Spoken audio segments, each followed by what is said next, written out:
La Bourgogne, riche de son patrimoine, compte parmi ses monuments célèbres les hospices de Beaune. Créés dans le courant du XVe siècle, ils témoignent des innovations d'hier et d'aujourd'hui.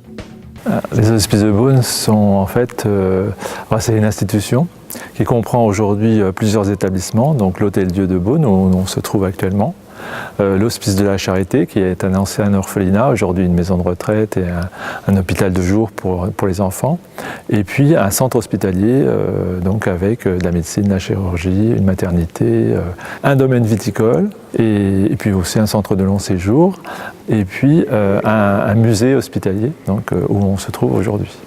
Créé par Nicolas Rolin pour accueillir des malades pauvres, le fonctionnement de cet hôpital était à l'époque révolutionnaire. Cet hôpital, c'est un hôpital donc, qui a été créé en 1443 par Nicolas Rolin, qui était le chancelier du duc de Bourgogne, et son épouse Guigonne de Salins. Et ils ont fondé donc, cet établissement dans la ville de Beaune pour accueillir les pauvres malades. Et donc dans cette salle, on se trouve en fait dans la salle donc, qui est un peu le cœur de la fondation de cette institution, donc destinée à accueillir 30 malades. Alors c'est un peu difficile d'avoir un retour sur l'époque, mais vraisemblablement c'était un hôpital qui a été cité en exemple parce que, notamment pour l'organisation des soignants, Nicolas Rolin donc, a fait venir des sœurs hospitalières de Valenciennes pour organiser la communauté des sœurs hospitalières de l'Hôtel-Dieu. Et en fait, donc cette communauté avait une règle assez rigide, assez dure, et Rolin donc s'en est étonné, voire il souhaitait que la règle soit un peu assouplie. La communauté des sœurs hospitalières de Beaune est née de la plume de Rolin, de la volonté ferme de Rolin. Et cette communauté ensuite a essaimé dans la Bourgogne et même au-delà des limites de la Bourgogne, en Franche-Comté, en Suisse. Donc c'est une communauté qui a été très copiée, très demandée. Et donc des sœurs de Beaune sont allées créer des nouvelles communautés.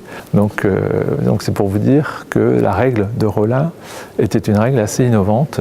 Donc en fait c'était fait de telle manière qu'on s'intéresse plus aux malades et un petit peu moins, qu'on consacre moins de temps à la prière. Encore aujourd'hui, le principe transmis par leur fondateur est conservé. C'est un édifice qui est mondialement connu, on peut dire aujourd'hui. On parle des hospices de Beaune de manière commune, hein, en fait, donc l'établissement où on se trouve, c'est vraiment l'Hôtel-Dieu, mais il fait partie des hospices de Beaune et c'est un peu le label Hospice de Beaune qui est véhiculé par le biais aussi donc, des toitures polychromes, donc des tuiles vernissées qui sont aussi l'emblème de la Bourgogne. Je crois que c'est quand même cet aspect-là. Et aussi, c'est l'aspect vente des vins qui est aussi très connu et très diffusé. Donc cette vente annuelle des vins des domaines des hospices, où on met aux enchères donc, la récolte de l'année en tonneaux. Donc c'est vraiment une fête, une grande fête autour du vin. Et c'est aussi une grande vente de charité. Donc c'est certainement la première vente de charité du monde. Et donc les revenus de cette vente permettent les investissements hospitaliers. Donc encore aujourd'hui. Et de même manière, le musée de l'Hôtel-Dieu est un musée bénéficiaire. Et les revenus du musée permettent aussi, de la même manière, les investissements. Une réaction ?